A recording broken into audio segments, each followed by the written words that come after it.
Muy buenos días, hermanos en Cristo y María. Una mañana más aquí para compartir la palabra dulce de Dios. Hoy es viernes 10 de febrero de 2022. Les habla el Padre Tomás Galarza Figueroa. Este es su canal de gracia y bendición.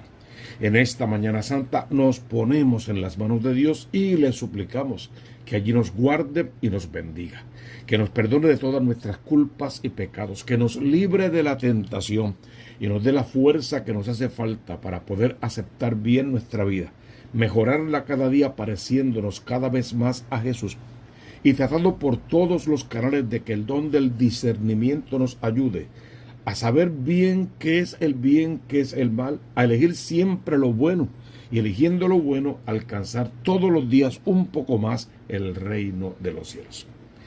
La primera lectura de hoy fue tomada del libro del Génesis, otra vez en el capítulo 3, versos 1 al 8. La continuación de este relato de la creación. Y hoy vamos a ver un poquito sobre lo que sucede con el pecado. La serpiente era la más astuta de las demás bestias del campo que el Señor había hecho, y dijo a la mujer: esto es importante. Todo lo que está bajo la tierra es obra de Dios. Lo que hacemos con esas cosas que están en la tierra, eso es la obra del hombre. Esa es la grandeza. O sea, el cuerpo que yo tengo es el regalo que Dios me dio. Lo que yo hago con este cuerpo es el regalo que yo le doy a Dios. Y mi cuerpo tiene sus altas y sus bajas, sus grandes virtudes y sus fallos.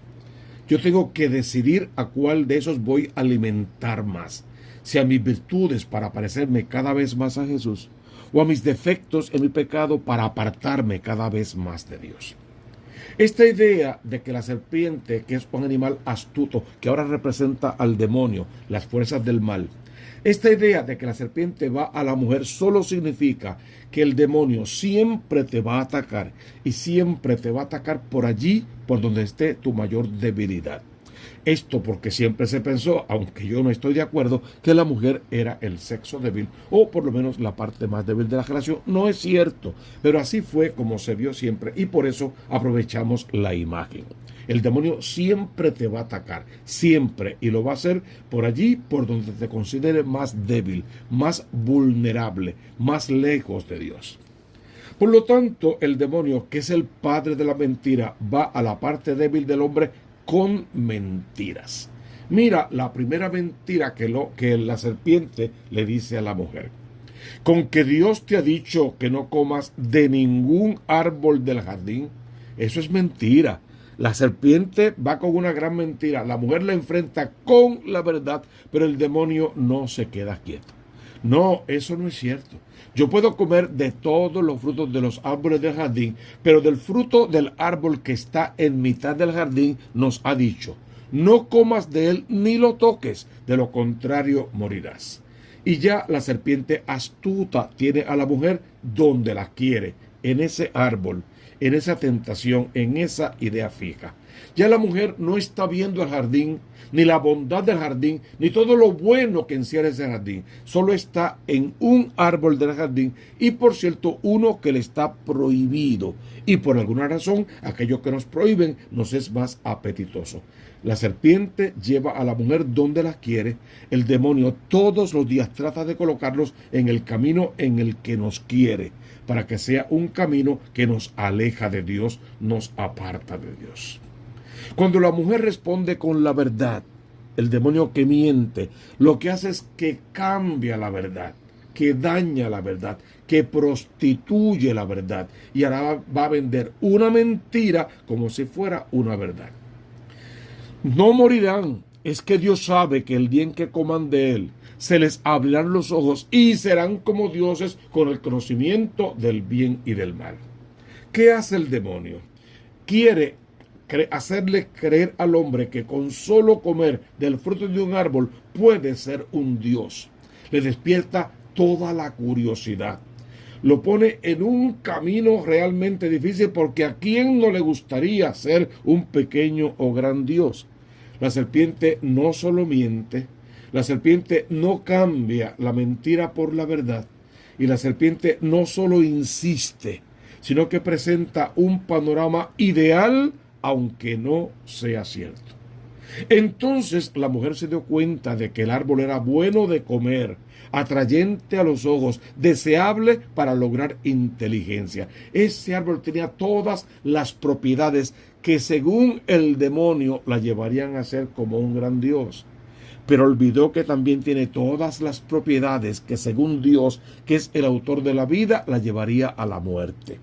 Y no hablaba de la muerte física, hablaba de la muerte eterna, hablaba de morir para siempre, hablaba de perder la gracia y de no poder ser contada entre los elegidos. De eso hablaba Dios. Sin embargo, ante la mentira de un desconocido, la mujer, el hombre se doblegan. Ante la verdad de un Dios eterno que le promete vida eterna, el hombre y la mujer desobedecen.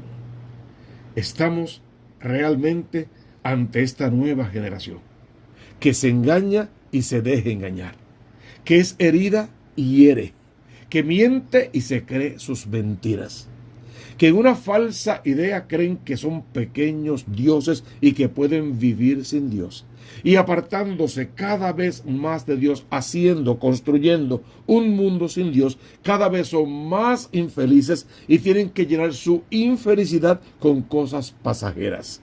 Y crece todo lo malo, todo el pecado, todo lo oprobio, toda la maldad, todo lo que es mentira, y se odian y se matan unos a otros, y no entienden la definición del verdadero amor porque viven frustrados en la vida y tratando de conseguir amores pasajeros que son llenura de un momento, pero que después dejan un vacío más grande que el que tenían. ¿Qué pasa con el pecado? Dice ahí que es hereditario, que pasa de unos a otros, que es contagioso, que tiene un montón de problemas que ni siquiera podemos ver a la hora de la tentación. La mujer no solo come de la fruta, se la da a comer al hombre, y sin preguntar, sin cuestionar, sin intentar corregir, simplemente llevado por los placeres del momento, que es lo que sucede con esta nueva generación, igual come del fruto que le da la mujer que antes le había dado la serpiente y que antes Dios le había prohibido comer.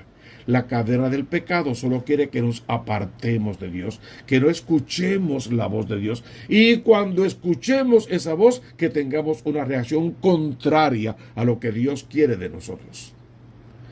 Luego se la dio a comer a su marido, que también comió.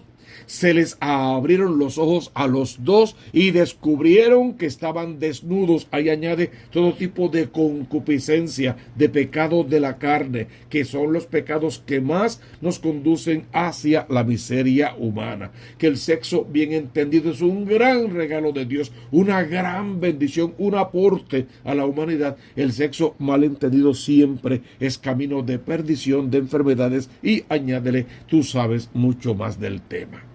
¿Qué hicieron? Entrelazaron hojas de higuera y se las ciñeron. Vino la vergüenza, vino el pudor, vino todo eso que en adelante va a ser un escalón de desgracia, no un escalón de ascenso al reino de los cielos. Mira esto. Cuando oyeron la voz del Señor Dios que se paseaba por el jardín a la hora de la brisa, Adán y su mujer se escondieron. El pecado te invita a esconderte de Dios, a escapar de Dios, a esconderte de tu familia, de tus papás, de tu esposa, de tu esposo, de tus hijos y hasta de ti mismo. El pecado te constituye en un cobarde, en un mentiroso, en un idólatra que cree que su mejor Dios es la versión mala de sí mismo. El pecado te aparta de Dios, te esconde de Dios y te esconde en lugares donde Dios siempre podrá verte. Así que tú crees estar escondido de Dios, pero siempre estás a la vista de Dios, que insiste en salvarte, que te busca por todo el jardín, que te da 1001 alternativas, que está contigo y está de tu parte, pero que no te hará violencia. Tú eres libre para seguir en el pecado de espaldas a Dios, camino a la perdición y al infierno, o tú eres libre para convertirte todos los días, volver a la casa de papá, alimentarte con su cuerpo y con su sangre y caminar a la salvación, a la gloria eterna, que es promesa para todos aquellos que sean fieles. Salmo 38. 31, perdón, Salmo 31. Dichoso el que está absuelto de su culpa. Si es dichoso el que está absuelto de su culpa, pobrecito, maldito, desgraciado, el que vive en su culpa y en su pecado, de espaldas a Dios, renegando de Dios, y lo más triste, educando a sus hijos y nietos sin Dios, construyendo cada vez un mundo más pesado, más terrible, más corrupto, más lleno de odios, violencias y mentiras, más muertes en las calles, más tiroteos de carro a carro, y añade, tú sabes exactamente lo que está pasando en este mundo sin Dios con estas falsas ideologías que intentan ocupar el lugar de Dios y nos dan a comer del árbol del pecado. Dichoso el que está absuelto de su culpa, a quien le han sepultado su pecado. Dichoso el hombre a quien el Señor no le apunta el delito y en cuyo espíritu no hay engaño. Es un salmo muy hermoso, vamos a leerlo bien en familia y a pedir a Dios que nos hable a través de cada uno de sus versos. El Evangelio según San Marcos capítulo 7, versos 31 al 37. En aquel tiempo, dejando Jesús el territorio de Tiro, tierra de paganos, pasó por Sidón, tierra de paganos, camino del mar de Galilea, atravesando la Decápolis. O sea, está en tierras extranjeras.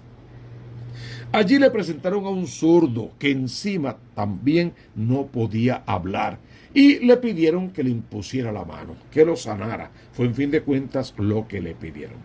Él, apartándolo de la gente, evitando el espectáculo, evitando la vergüenza para el sordo que a la vez era mudo, evitando que lo fueran a tomar por quien no era, por un curandero de turno, lo llevó aparte. ¿Quieres sanación de parte de Dios? Búscalo en la intimidad de la oración, en la intimidad del sagrario, en la intimidad de la Eucaristía, donde puedes comértelo a solas y regresar a solas a tu casa con él en el corazón, para entonces hacerlo extensivo a todos los demás. Lo sacó aparte, lo llevó a solas, lo apartó de la gente.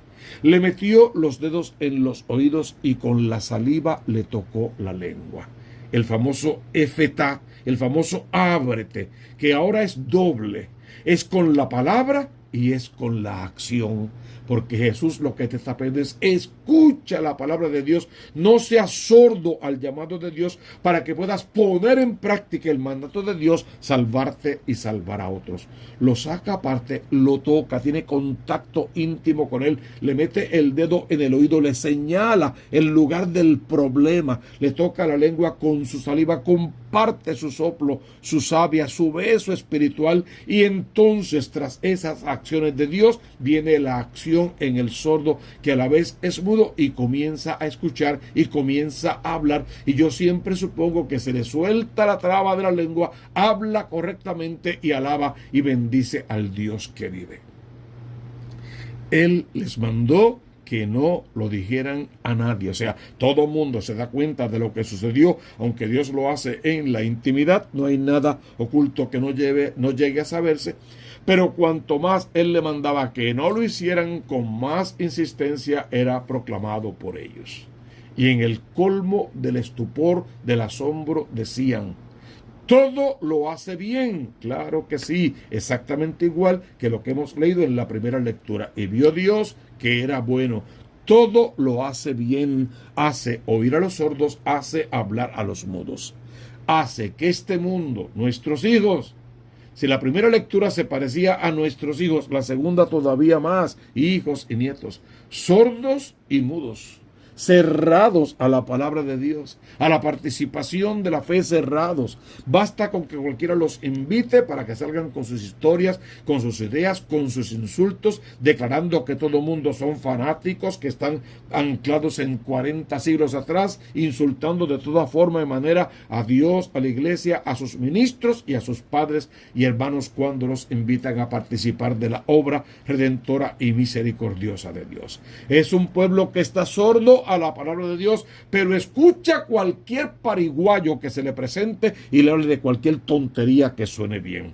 La mujer y el hombre en el paraíso no quisieron escuchar al Dios de la verdad, y el demonio con una sola mentira los barrió del paraíso y los dejó fuera del alcance de la vista de Dios, porque decidieron vivir como si Dios no existiera. Lo mismo pasa aquí en el Evangelio. Hay que orar por esta generación de espaldas a Dios, esta generación de las 1001 ideas aberradas, adversas al mensaje de salvación, estas ideologías que vienen para socavarlo todo, para quitar la fe del corazón de nuestros hijos y luego no dejar ninguna propuesta válida en sus corazones, porque todo eso son ideas pasajeras que van a morir igual, y nuestros hijos quedarán completamente a la deriva, sin Dios en el corazón y sin alternativas, buscando complacerse en cosas pasajeras, llenándose de lo primero que encuentren, que sí da ciertos placeres muy pasajeros, pero no contienen promesa ni palabra de vida eterna. Que podamos abrir hoy el oído interior para escuchar la voz de Dios, soltar nuestra lengua para proclamar sus maravillas, vivir conociendo y cumpliendo con sus mandatos y con su santa voluntad, y trabajando todos por la salvación de todos. No tenemos que llegar a ser como dioses, esa no es la idea. Tenemos que llegar a participar de la gloria de Dios en su plan de salvación, del reino de los cielos, para alabarle y bendecirle por la eternidad y participar de la eterna y definitiva Pascua. Hermano, porque tú conoces la consigna: busca primero el reino de Dios con su justicia, y todo lo demás vendrá por añadidura. Suscríbete a este canal y al canal de la Diócesis de Mayagüez, este canal Tomás Galarza Figueroa. Toca la campanita, dale like y colócalo en todas tus redes sociales. Deja tus sugerencias, deja tus comentarios y tus intenciones para la misa, y las llevamos orando siempre todos por todos.